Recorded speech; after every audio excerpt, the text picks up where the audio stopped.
평범한 어느 날 아침입니다. 당신의 휴대폰 진동이 짧게 울리며 은행 어플 알림이 화면에 뜹니다.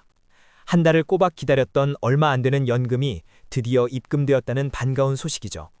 하지만 그 알량한 안도감은 채 2시간을 넘기지 못합니다. 곧바로 아파트 관리비가 자동이체로 뭉텅이로 빠져나갑니다. 이어서 겨울철 난방비, 전기요금, 가스요금이 차례대로 증발합니다. 거기에 통신비와 건강보험료까지 빠져나가고 나면 통장 잔고는 처참해집니다. 당신의 스마트폰 화면에 찍힌 그 가냘픈 숫자를 가만히 들여다보세요. 몇만 원, 운이 나쁘면 고작 몇천 원이 남아있을 겁니다. 이게 30년이 넘는 세월 동안 가족을 위해 뼈를 깎아가며 일한 대가로 당신 손에 쥐어진 한 달치 생존 자금입니다. 돈이 없다는 건 단순히 오늘 저녁 식탁에 오를 찌개고기가 사라진다는 뜻이 아닙니다.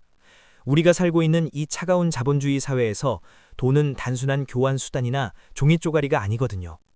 돈은 당신의 알량한 존엄성을 지켜주는 가장 단단하고 유일한 갑옷입니다. 그 갑옷이 산산조각 나서 맨몸이 드러났을 때 가장 먼저 바뀌는 게 무엇일까요? 그건 바로 당신을 바라보는 사람들의 싸늘한 눈빛입니다. 어제까지 당신의 말에 고개를 끄덕이던 사람들이 미묘하게 표정을 바꿉니다. 가장 가까운 가족들조차 당신을 짐짝 취급하거나 투명인간으로 대하기 시작하거든요. 환갑이 넘은 나이에 돈이 떨어지면 제일 무서운 게 굶어 죽는 것 같으신가요? 아닙니다. 현실은 그렇게 자비롭지 않습니다. 진짜 끔찍한 비극은 당신이 버젓이 살아서 숨을 쉬고 있는데 당신의 존재 자체가 철저하게 지워진다는 사실입니다. 가족이 모인 거실에서도 당신은 없는 사람처럼 취급당합니다.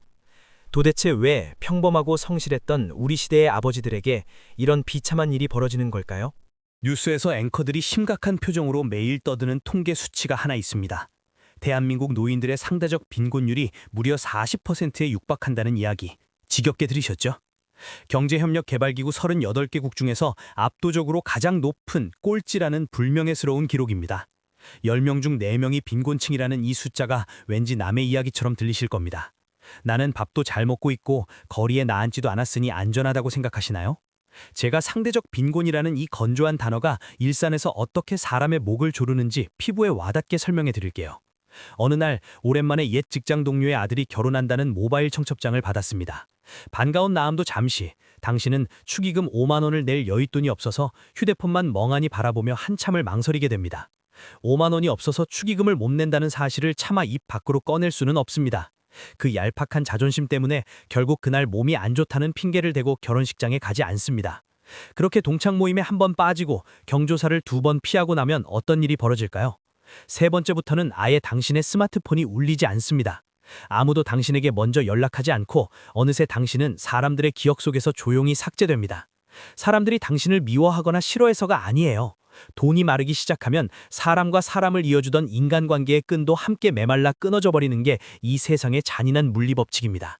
지갑이 텅 비어버리면 누군가를 만나서 차 한 잔 마시는 것조차 거대한 스트레스와 공포가 되거든요. 결국 당신은 돈을 아끼기 위해 스스로 좁은 방구석으로 들어가 방문을 굳게 닫아버립니다. 사회적 고립이라는 무덤 속으로 자기 발로 걸어 들어가는 겁니다. 이 잔인한 자본주의의 쳇바퀴에서 벗어나 당신의 존엄을 지키고 싶다면 지금 바로 이 채널을 구독하시고 제 이야기의 끝까지 귀 기울여주세요. 당신의 남은 인생이 걸린 문제일 수 있습니다. 그런데 여기서 정말 소름 돋는 의문이 하나 생기지 않으십니까? 30년 넘게 번듯한 직장에서 뼈 빠지게 일했던 그 수많은 중년의 가장들은 도대체 왜 5만 원 한 장 없는 빈털터리가 된 걸까요? 그 진짜 이유는 바로 우리 주위의 평범한 중산층 90%가 자신도 모르게 빠져 있는 아주 달콤하고 치명적인 함정 때문입니다. 여기 올해로 58살이 된 김 부장님이 있습니다. 그는 서울 근교 분당에 10억 원이 훌쩍 넘는 자가 아파트를 한 채 가지고 있습니다.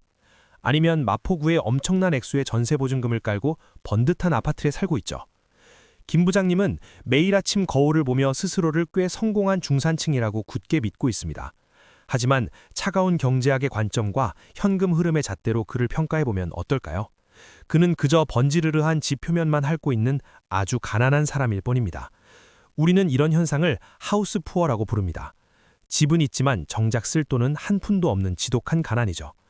김 부장님은 지금 매몰 비용이라는 끔찍한 늪에 목까지 완전히 빠져버린 상태입니다.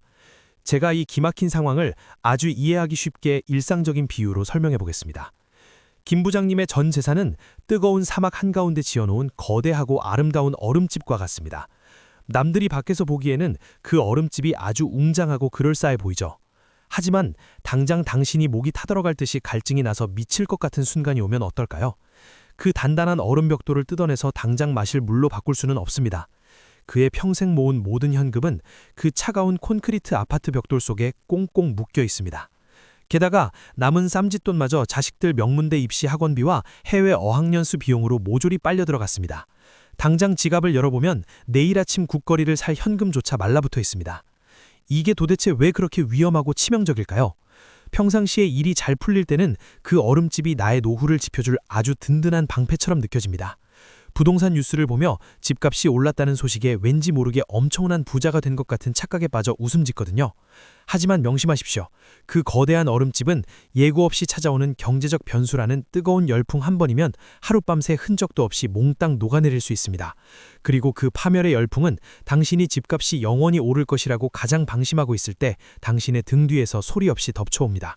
우리는 이 끔찍한 시기를 소드 크레바스, 즉 소득이 완전히 끊겨버리는 죽음의 계곡이라고 부릅니다. 55살이라는 아직 펄펄한 나이에 회사에서 등 떠밀려 짐을 싸고 명예퇴직을 당했습니다. 하지만 국가가 지급하는 국민연금은 65살이나 되어야 간신히 손에 쥘 수 있습니다. 무려 10년이라는 길고 어두운 수입이 10원 한 푼 없는 끔찍한 공백기가 생겨버리는 겁니다. 30년 동안 매달 꼬박꼬박 통장에 찍히며 심리적 안정감을 주던 월급이라는 생명줄이 잔인하게 싹둑 잘려나갔습니다. 그런데 엎친 데 덮친 격으로 인플레이션이라는 보이지 않는 괴물이 매일 우리 다 먹는 밥상 물가를 무섭게 집어삼킵니다.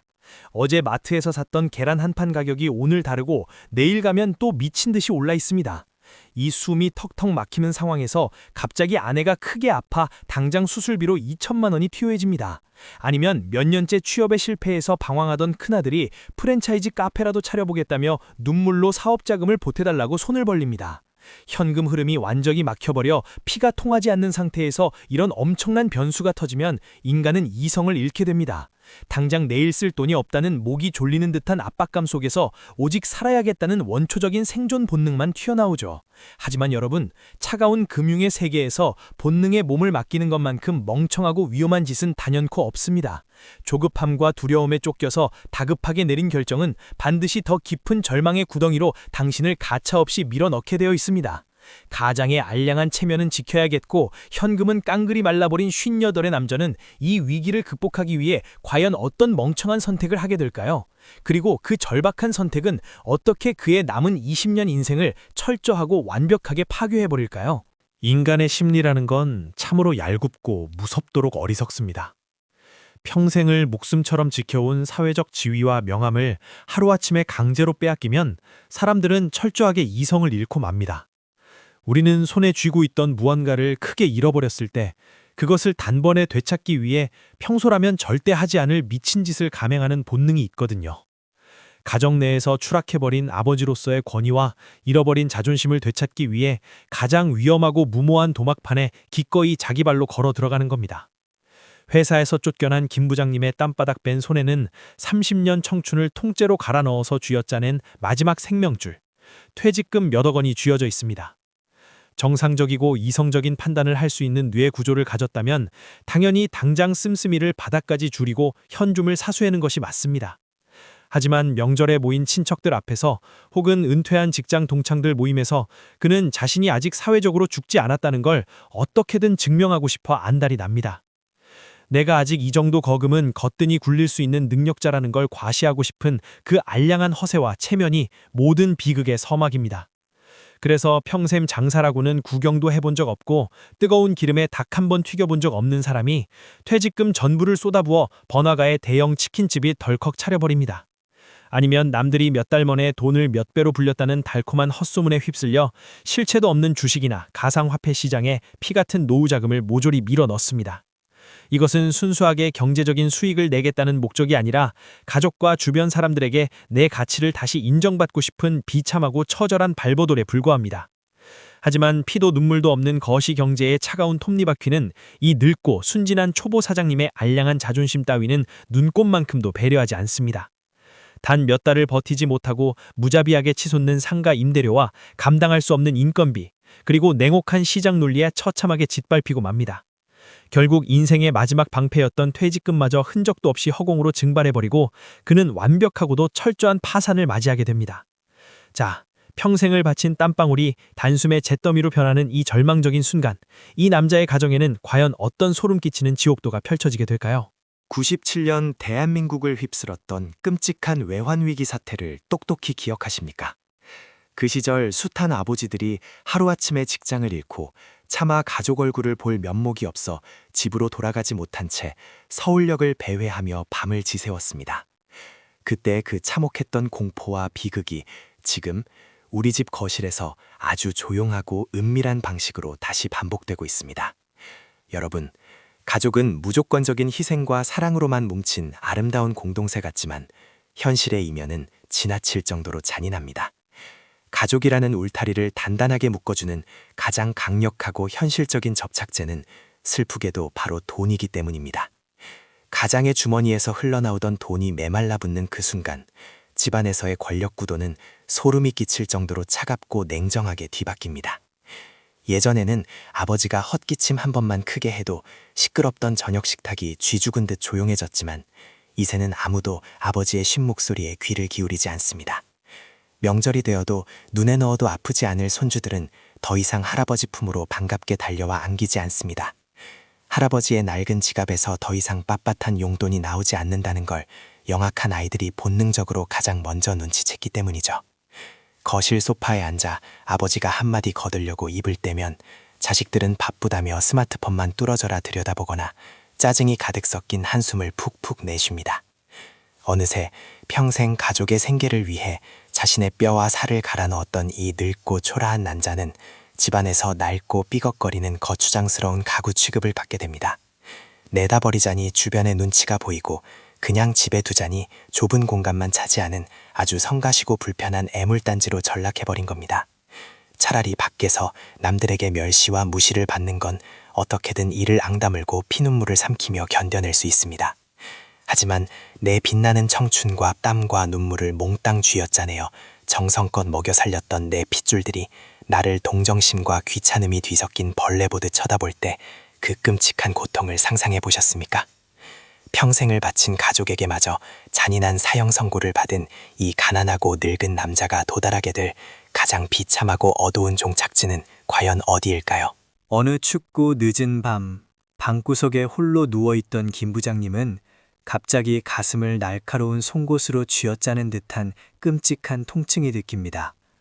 식은땀을 비오듯 흘리며 간신히 대형 대학병원 응급실에 도착해 환자들 틈에 끼어 차가운 플라스틱 대기석 의자에 잔뜩 웅크리고 앉아 있습니다. 가쁜 숨을 몰아쉬는 그에게 하얀 가운을 입은 무표정한 의사가 다가와 당장 뇌와 심장의 정밀 영상 검사를 받아야 한다고 차갑게 통보합니다. 보통의 평범한 인간이라면 당연히 내 몸에 심각한 몹쓸병이 생긴 건 아닐까 덜컥 컵부터 내며 의사에게 매달려야 정상입니다. 하지만 숨이 멎을 것 같은 고통 속에서도 그의 머릿속을 가장 먼저 채운 것은 죽음에 대한 공포가 아니라 기신만 원이 훌쩍 넘어가는 검사비 영수증의 숫자입니다. 내 목숨이 위태롭게 흔들리는 그 절박한 순간조차 내 얇은 지갑의 사정을 먼저 걱정하고 자식들에게 짐이 될까 두려워해야 하는 그 처절한 비참함을 당신은 아십니까? 결국 그는 바쁘게 움직이는 의사와 간호사들의 눈을 피해 죄인처럼 도망치듯 응급실 자동문을 빠져나와 캄캄하고 매서운 밤거리로 터덜터덜 걸어 나옵니다. 스스로에게 그저 저녁에 먹은 찌개가 약간 체했을 뿐이라며 눈물이 날 만큼 처절하고 구차한 자기 합리화를 끊임없이 중얼거리면서 말이죠. 텅 빈 집으로 돌아가는 길, 저녁 8시가 훌쩍 넘어 폐기 직전에 노란색 반값 할인 스티커가 붙은 편의점 김밥 한 줄을 조심스레 집어듭니다. 계산대 앞에 초라하게 서서 바코드를 찍는 어린 아르바이트생의 무심한 시선조차 차마 마주치지 못하고 쫓기듯 고개를 푹 숙입니다. 육체를 갉아먹는 질병의 고통보다 아무것도 할 수 없다는 가난의 지독한 수치심이 그의 영혼을 먼저 갈기갈기 찢어놓은 겁니다. 자본주의라는 거대하고 피도 눈물도 없는 괴물은 그의 젊음과 뜨거운 노동력을 마지막 한 방울까지 남김없이 싹싹 빨아먹었습니다. 그리고 이제 통장 잔고가 바닥난 그를 사회에 쓸모없는 폐기물로 철저히 분류해 차가운 쓰레기통에 무참히 처박아 버렸습니다. 이것은 육체가 숨을 거두기 전에 마음과 영혼이 먼저 무참하게 죽음을 맞이하는 가장 소름돋고 끔찍한 현대판 고려장입니다. 이 숨막히고 비참한 비극의 사슬이 당신의 목을 조르기 전에 우리는 지금 당장 무엇을 깨닫고 어떻게 행동해야만 하는 걸까요? 이제 그동안 당신의 눈을 가리고 있던 멍청한 환상에서 깨어나 차갑고 잔인한 현실의 민낯을 똑바로 직시해야 할 절체절명의 시간입니다. 내가 평생을 희생했으니 늙고 병들면 자식들이 내 노후를 따뜻하게 책임져 줄 거라는 그 썩어빠진 착각은 지금 당장 쓰레기통에 미련 없이 내다버리십시오. 현대의 가족은 피로 맺어진 무조건적인 사랑의 안식처가 아니라 철저한 손익계산과 경제적 자립으로 유지되는 아주 냉혹하고 작은 경제 조직에 불과합니다. 당신의 통장이 바닥을 드러내고 현금 흐름이 말라붙는 그 순간 그 조직에서 당신이 편히 앉을 자리는 영원히 증벌해버리는 겁니다. 부디 당신의 남은 인생을 갉아먹고 있는 그 알량한 체면과 과거에 화려했던 영광을 지금 당장 수술용 칼로 도려내듯 잔인하게 잘라내십시오. 없는 돈을 쥐어짜서 어줍잖은 주식 투자나 일확천금의 대박 꿈을 꾸라는 허황된 조언을 드리는 것이 절대 아닙니다. 살이 찢기는 고통을 감수하는 철저한 몸집 줄이기만이 이 잔인한 세상에서 당신이 유일하게 살아남을 수 있는 생존 공식입니다. 내일 당장 동네 부동산에 찾아가서 텅 빈 공간만 차지하는 그 크고 허세 가득한 집부터 미련 없이 매물로 내놓으십시오. 절반도 안 되는 좁고 허름한 변두리 주택으로 이사를 가는 수모를 겪더라도 당신의 손에 단단한 방패가 되어줄 든든한 현금을 반드시 쥐어야만 합니다. 스스로 돈을 벌 수 있는 다 큰 성인 자식들에게 밑빠진 독에 물 붓기식으로 들어가는 모든 경제적 지원을 오늘부로 냉혹하게 끊어버리십시오. 과거에 내가 무슨 대기업의 임원이었고 명함에 어떤 화려한 직함이 찍혀 있었다는 썩어빠진 에고를 당장 발밑에 치지시키십시오. 남들이 무시하는 낡은 아파트 경비원을 하든 새벽 찬바람을 맞으며 청소차를 몰든 내 두 손으로 떳떳하게 내 입에 밥을 밀어 넣을 수 있는 일이라면 당장 고개를 숙이고 뛰어들어야 합니다. 매달 정기적으로 내 통장에 꽂히는 단돈 100만 원의 현금 흐름이 당신의 남은 인생과 꺾이지 않는 존엄을 지켜주는 가장 위대하고 강력한 무기입니다.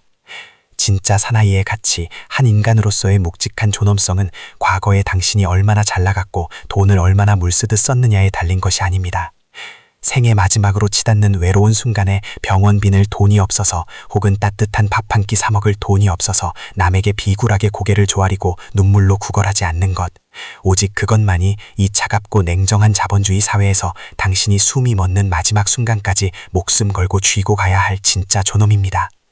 당신의 땀방울로 얼룩진 남은 인생은 아직 여기서 허무하게 끝나지 않았습니다. 당신의 통장 잔고가 당신이라는 사람의 고귀한 가치를 함부로 결정하게 내버려 두지 마십시오. 내일로 미루지 말고 지금 당장 자리에서 일어나 행동으로 증명하십시오. 당신의 마지막 남은 존엄은 오직 당신 스스로의 피눈물 나는 독한 결단으로만 굳건히 지켜낼 수 있습니다.